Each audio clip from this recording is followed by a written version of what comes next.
both of us, may the best dwarf win!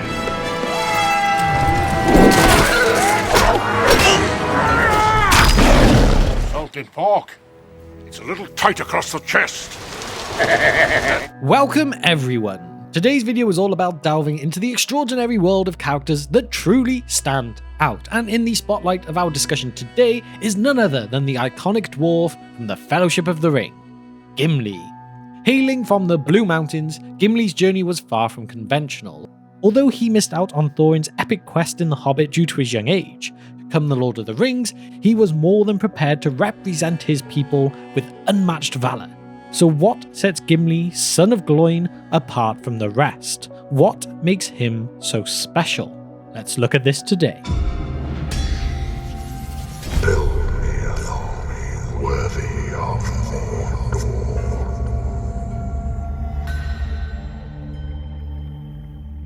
Remember everyone, if you find this video helpful, informative, or entertaining today, please remember to hit that subscribe button below. By subscribing, you'll never miss out on any of our latest videos, and you'll be supporting us to continue creating great content like this.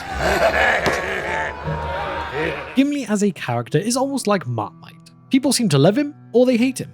But I would often say that he doesn't get the recognition that he does deserve. Okay, yes, he did not necessarily earn his right to be in the Fellowship of the Ring as such. He just happened to be there at that time as one of the representatives of Dane sent to Rivendell for a different reason at that time. In fact, Gimli had wanted to be a part of the Quest of Erebor years before with his father, but he had been considered too young at that point, so he wasn't allowed to go. So maybe there was just a hint of fate about his timing now. And my axe.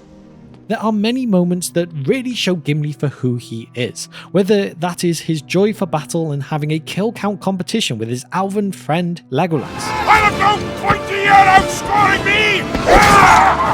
Or perhaps when facing down one of the most terrifying moments of his life when taking the paths of the dead. The very warmth of my blood seems stormed away. First of all, it must be said that it has been exaggerated to what extent the Jackson films changed Gimli. The argument that he was turned into nothing but comic relief in the films can be debated, whereas he is to some extent used for moments of levity in the book, it is a less defining aspect of his character. The difference in the movies is that we often laugh at Gimli, whereas in the book his humorous moments come from his dialogue, his quickness to show admiration and his chivalrous attitude towards the Lady Galadriel. His reverence for her cannot be understated either, as at one point Gimli even literally threatens Eomer's life for refusing to declare Galadriel the fairest of them all. This represents a form of courtly love, a concept that Professor Tolkien would have been well acquainted with due to his deep knowledge of medieval traditions such as chivalry and courtly manners. This aspect of Gimli's character goes beyond mere comedic effect. It underscores the depths of his commitment to his companions. Once Gimli establishes a friendship, it becomes unwavering and enduring. While readers might recall an instance where Gimli seemingly threatened to part ways with Legolas during their journey to Isengard, taking a deeper look at the situation shows that his exaggeration is intended for comedic impact. His tendency to inject humour during tense situations is evident in his remark about Caradhras, where he humorously suggests that the mountain has a bias against dwarves and elves. These instances provide moments of light-heartedness within the gravity of the narrative. Interestingly, Professor Tolkien's intention for Gimli's character was to counter the stereotypical portrayal of dwarves as purely comical figures. Gimli stands as a bold and courageous individual, yet he also displays moments of vulnerability as seen in his experience traversing the paths of the dead. And if we do return to the paths of the dead now, upon reaching the Stone of Erech, Aragorn blows his horn, and in response, several other horns echo. Halbarad unfurls their carried standard. It's at this point that Gimli becomes visibly scared. As they journey through the paths of the dead, they notice the ghostly figures trailing behind them. When they near the caves, Gimli's fear is the most pronounced among the three. This is despite his earlier mockery of the others' fear when they were in Moria. Now the situation has been reversed. Well, this is a thing unheard of. An elf will go underground, when a dwarf dare not. Oh, When they are to enter the Paths of the Dead, at that point in the story the trio have just left the wreckage of Isengard. His fright upon entering the paths under the Haunted Mountain is well known and often commented upon by book readers. What is often glanced over though is his reasons for continuing on, despite this obvious fear. His devotion drives him. Even when he has to crawl forward through this terrifying path, he continues on at the side of his friends. We have looked at the importance of the friendship of Legolas and Gimli in a previous video, which you can of course check out on the channel, but it must be said again. Before Gimli and Legolas, the hatred between their respective peoples had continued on for millennia, for longer than many people would remember. Not only did they break a cycle of hatred as old as our current civilization by example, but Gimli is also shown to be a thoughtful warrior poet. These things were just not overly expected. While they wander on, he sings enchanting songs and even attempts to teach Sam when he asks about the lyrics. He is a thoroughly realised character and a man of his word. While they are preparing for the Battle of the Hornburg, he makes a promise to show Legolas the glittering cave of Helm's Deep, a promise he will keep before the story's culmination.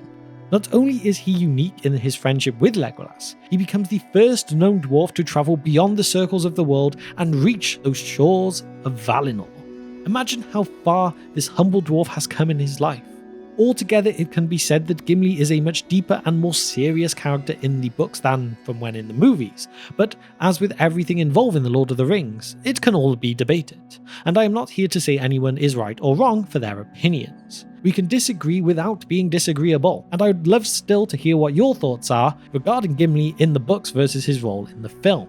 Though I will also add personally, although his character was changed, I cannot deny that I really did love John Rhys-Davies in the role. That still only counts as one! And I feel it will be nice now to look at the book itself again to get those great words from Tolkien about just how Gimli does react after leaving the beautiful Lady Galadriel and her wondrous home of Lorien, as it really does give us a great insight into Gimli himself. Suddenly the river swept round a bend, and the banks rose upon either side, and the light of Lorien was hidden. To that fair land Frodo never came again. The travellers now turned their faces to the journey. The sun was before them, and their eyes were dazzled, for all were filled with tears. Gimli wept openly. "I have looked the last upon that which was fairest," he said to Legolas his companion. "Henceforward I will call nothing fair, unless it be her gift." He put his hand to his breast. "Tell me, Legolas, why did I come on the quest? Little did I know where the chief peril lay.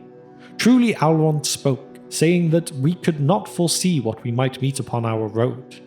Torment in the dark was the danger that I feared, and it did not hold me back. But I would not have come had I known the danger of light and joy. Now I have taken my worst wound in this parting, even if I were to go this night straight to the Dark Lord. Alas, for Gimli, son of Gloin. For she is more fair than all the jewels beneath the earth." So there we have it, a warrior poet and speaker of the secret Dwarven language. Gimli is a fierce and loyal friend who is willing to brave dangers and death to stay by his comrades. On a point of honour, he twice throws down the gauntlet to fight all of Rohan. He is also deeply respectful of his friend's emotion. In the first chapter of The Two Towers, Aragorn laments his bad decisions, suggesting that all his choices were the wrong ones. Gimli is able to comfort his friend, delivering one of the most profound lines in the book when he tells his regretful friend, "Maybe there are no right choices." This shows that he not only has the brawn, but the brains as well.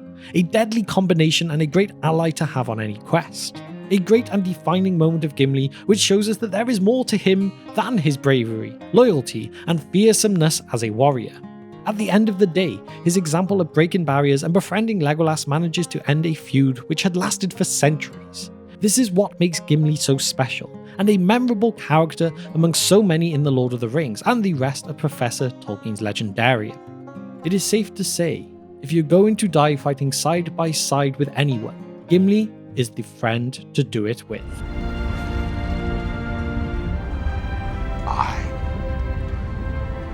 I could do that.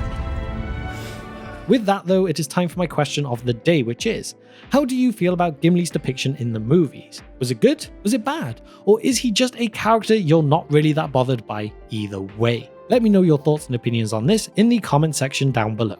And now to shout out our patrons. You guys have been amazing in supporting our short film project. We have got some amazing updates coming soon. We are really making good progress and I cannot thank you all enough. We have the Divine Power tier member of Kevin, the Fire Demon tier member of Nashith, and the Wizard Staff tier members of John, Andrew, and Hunter. You are all true legends of the Brohirrim. Finally, I really appreciate your time in watching this video today. If you've enjoyed the content, please consider hitting that subscribe button and the bell icon with notifications enabled, so that you will get notified when all future videos are released. Thank you once again for your support, and I look forward to seeing you next time on The Broken Sword.